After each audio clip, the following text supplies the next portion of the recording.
উদ্দেশ্য আপনারা ইতিমধ্যেই প্রত্যক্ষ করেছেন। আমাদের মাননীয় প্রধানমন্ত্রী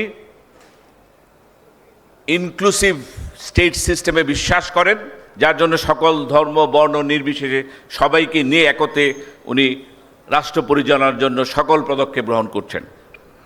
সশস্ত্র বাহিনীর জন্য জুলাইয়ের চেতনা ধারণ করার অর্থ হল বাহিনীকে একটি পেশাদার, রাজনীতি নিরপেক্ষ ও জনমুখী প্রতিষ্ঠান হিসেবে গড়ে তোলা, যেখানে মেধা ও যোগ্যতাই হবে পদোন্নতি এবং দায়িত্ব বন্টনের একমাত্র মানদণ্ড, যেখানে গুম খুনের এক্সপার্টদেরকে আলাদা প্রমোশন দেওয়া হবে না, যেখানে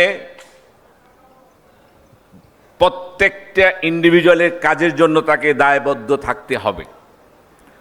জুলাই যোদ্ধাদের এই অদম্য সাহস এবং আমাদের বাহিনীর পেশাদারিত্বের সমন্বয়ে এই জুলাইয়ের যে মূল চেতনা, সেটাকে আমরা বাস্তবায়ন করতে পারবো বলে আমি দৃঢ়ভাবে বিশ্বাস করি। একই সঙ্গে আমি স্পষ্ট করে বলতে চাই, জুলাইয়ের চেতনা কোনো রাজনৈতিক বা ব্যক্তিগত স্বার্থে ব্যবহার করা উচিত নয়। এই চেতনাকে প্রাতিষ্ঠানিক সংস্কার, ন্যায় বিচার এবং জাতীয় ঐক্যের একটি স্থায়ী ভিত্তি হিসেবে প্রতিষ্ঠিত করাই আমাদের মূল লক্ষ্য। আপনাদের আজকের ওই উপস্থিতি এবং এই সংহতি সেই লক্ষ্য অর্জনে আমাদের মনোবলকে আরও সুদৃঢ় করবে। জুলাই আহত ও শহীদ পরিবারদের প্রতি রাষ্ট্রের দায়িত্ব শুধু নৈতিক নয়, এটা আমাদের জাতীয় অঙ্গীকার। আজ সরকার গৃহীত উল্লেখযোগ্য উদ্যোগের দু একটি চিত্র আপনাদের সামনে তুলে ধরতে চাই। গ্যাজেটভুক্ত জুলাই যোদ্ধাদের মধ্যে সিংহভাগ শ্রেণী অনুযায়ী মাসিক সম্মানী ভাতা প্রাপ্য হচ্ছেন, যেখানে শ্রেণীবদ্ধ আকারে 3টি ক্যাটাগরিতে সরাসরি ব্যাংক হিসেবে সম্মানী পৌঁছে দেওয়া হচ্ছে। বাকি যোদ্ধাদেরকেও এই ভাতা কর্মসূচি আওতায় আনার প্রক্রিয়া চলমান রয়েছে। গুরুতর আহত যোদ্ধাদের মেডিকেল বোর্ডের সুপারিশ অনুযায়ী উন্নত চিকিৎসার জন্য বিদেশ পাঠানো হয়েছে। এই পর্যন্ত গুরুতর স্বাস্থ্য সমস্যা চিহ্নিত হওয়া মাত্র থাইল্যান্ড, সিঙ্গাপুর, তুরস্ক ও রাশিয়ায় পাঠানো হয়েছে, এবং যাদের মধ্যে বড় একটি অংশ চিকিৎসা শেষে দেশে ফিরে এসেছেন, এবং আমাদের কিছু যোদ্ধা এখনও বিদেশে চিকিৎসাধীন আছেন। এছাড়া শহীদ ও আহত যোদ্ধা পরিবারের আগ্রহী সদস্যদের একটি ডাটাবেস তৈরি করা হয়েছে, যাদের একটি বড় অংশ ইতিমধ্যে প্রশিক্ষণ ও পুনর্বাসনের কার্যক্রমের আওতায় অন্তর্ভুক্ত করা হয়েছে। আমরা বিশ্বাস করি এই উদ্যোগগুলো এখনই থেমে থাকবে না। চিকিৎসা, পুনর্বাসন, শিক্ষা, কর্মসংস্থান এবং সার্বিক কল্যাণ নিশ্চিত করাই এই প্রক্রিয়ার ধারাবাহিকভাবে অব্যাহত থাকবে, এবং প্রয়োজনে আরও শক্তিশালী করা হবে, যাতে কোনো শহীদ পরিবার কিংবা আহত যোদ্ধা নিজেকে একা না মনে করেন। আমরা অতীতেও ছিলাম, বর্তমানেও আছি এবং ভবিষ্যতে আপনাদের পাশে থাকব, এই প্রত্যয় আপনাদেরকে আমরা ব্যক্ত করতে পারি। একটা কথা মনে রাখবেন, ইতিহাস বিকৃতি আমাদের একটা চারিত্রিক বৈশিষ্ট্য, এবং এটা একটা আমাদের কালচারে পরিণত হয়েছে। অতীতেও হয়েছে এবং ভবিষ্যতেও হতে পারে, বর্তমানে অলরেডি শুরু হয়েছে।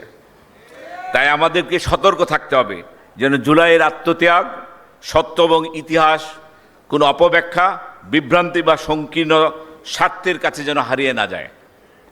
কেউ কেউ জুলাইকে নিজেদের রাজনৈতিক বয়ানে ব্যবহারের চেষ্টা করেন, আবার কেউ কেউ এর তাৎপর্য খাটো করে দেখানোর চেষ্টা করেন।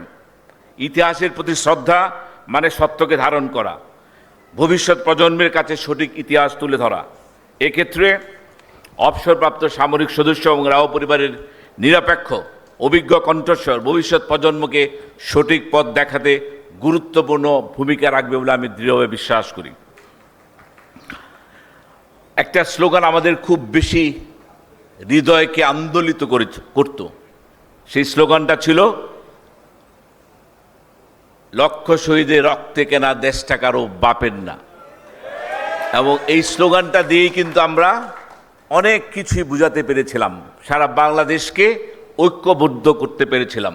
যার জন্য আমি বলি, বাংলাদেশের জাতীয়তাবাদ এবং জুলাইয়ের এই অভ্যুত্থানের মূল যে চেতনা, সেটা একে অপরের পরিপূরক। বাংলাদেশ জাতীয়তাবাদী দল যখন রাষ্ট্র পরিচালনার দায়িত্ব পেয়েছে, তখন ওই সশস্ত্র বাহিনীর মর্যাদা, পেশাদারিত্ব, আধুনিকায়ন এবং সদস্যদের কল্যাণে সর্বোচ্চ গুরুত্ব দিয়েছে। এই ধারা ভিত্তিপ্রস্তর স্থাপন করেছিলেন আমাদের স্বাধীনতার ঘোষক শহীদ রাষ্ট্রপতি জিয়াউর রহমান, একজন বীর মুক্তিযোদ্ধা, সৈনিক ও রাষ্ট্রনায়ক। মহান মুক্তিযুদ্ধে তার নেতৃত্ব এবং স্বাধীনতার পর সশস্ত্র বাহিনীর পুনর্গঠন, পেশাদারিত্ব, শৃঙ্খলা ও জাতীয় প্রতিরক্ষা ব্যবস্থার আধুনিক ভিত্তি নির্মাণ আজও আমাদের জন্য প্রেরণার উৎস। তিনি বিশ্বাস করতেন একটি শক্তিশালী রাষ্ট্রের ভিত্তি হলো একটি পেশাদার, অরাজনৈতিক এবং জনগণের আস্থাভাজন সশস্ত্র বাহিনী। সেই পথকে আরও এগিয়ে নিয়েছিলেন আমাদের সাবেক প্রধানমন্ত্রী দেশনেত্রী বেগম খালেদা জিয়া। তার নেতৃত্বে তিন বাহিনীর আধুনিকায়ন, প্রশিক্ষণ ও সক্ষমতা বৃদ্ধি, জাতিসংঘের শান্তিরক্ষা কার্যক্রমে বাংলাদেশের ভূমিকা সম্প্রসারণ এবং সদস্যদের কল্যাণে গুরুত্বপূর্ণ পদক্ষেপ গ্রহণ করা হয়। একজন সেনা পরিবারের সদস্য হিসেবে তিনি সবসময় সশস্ত্র বাহিনীর প্রতি আন্তরিক মমত্ববোধ এবং সম্মান প্রদর্শন করছেন, যা তিনি মৃত্যুর আগ দিন পর্যন্ত প্রমাণ করেছেন। আপনাদের মনে আছে কিনা, দেশনেত্রীর মৃত্যুর আগে 21শে নভেম্বর ওনার সর্বশেষ যে কোনো পাবলিক গ্যাদারিংয়ে যে উপস্থিতি ছিল, শারীরিক অবস্থা এমন পর্যায়ে ছিলেন, শুধু সশস্ত্র বাহিনীর প্রতি তার যে মমত্ববোধ এবং ভালোবাসা, সেই দায়বদ্ধতার জায়গা থেকে ওনাকে চরম অসুস্থতার মধ্যে উনি স্থির করেছেন উনি আসবেন, এবং আমরা কোনোভাবে ওনাকে বিরত রাখতে পারিনি। এবং উনি অনুষ্ঠানের পরে যাওয়ার পরে গুরুতর আহত হন। তারপরে ঘটনা আপনারা সবাই জানেন। আমি যে জিনিসটা বলতে চাই, উনি শুধু সেনাবাহিনীকে দেখানোর জন্য কখনো ভালোবাসেন না, উনি মন থেকে সেনাবাহিনীকে ধারণ করতেন, ভালোবাসতেন, এবং সেনাবাহিনীর জন্য উনার যে স্থান সেটা উনি মৃত্যুর আগ পর্যন্ত দেখিয়ে দিয়েছেন। আজ তারই ধারাবাহিকতার অংশ হিসাবে আমাদের মাননীয় প্রধানমন্ত্রী তারেক রহমানের নেতৃত্বে আমাদের লক্ষ্য একটি আধুনিক, প্রযুক্তি নির্ভর, পেশাদার, রাজনীতি মুক্ত, নিরপেক্ষ এবং জনমুখী সশস্ত্র বাহিনী গড়ে তোলা। আর এই লক্ষ্য অর্জনে আমাদের নতুন প্রেরণার উৎস হল 24 জুলাইয়ের গণ অভ্যুত্থান।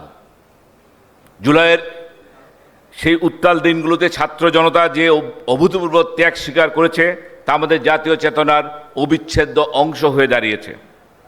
আজ এখানে আপনাদের এই সমবেত উপস্থিতি, একদিকে জুলাইয়ের সাহসী যোদ্ধারা এবং অন্যদিকে আমাদের সশস্ত্র বাহিনীর অবসরপ্রাপ্ত গর্বিত সদস্যরা প্রমাণ করে জুলাইয়ের চেতনা আমাদের এই ধারাবাহিকতায় নতুন প্রাণ দিয়েছে।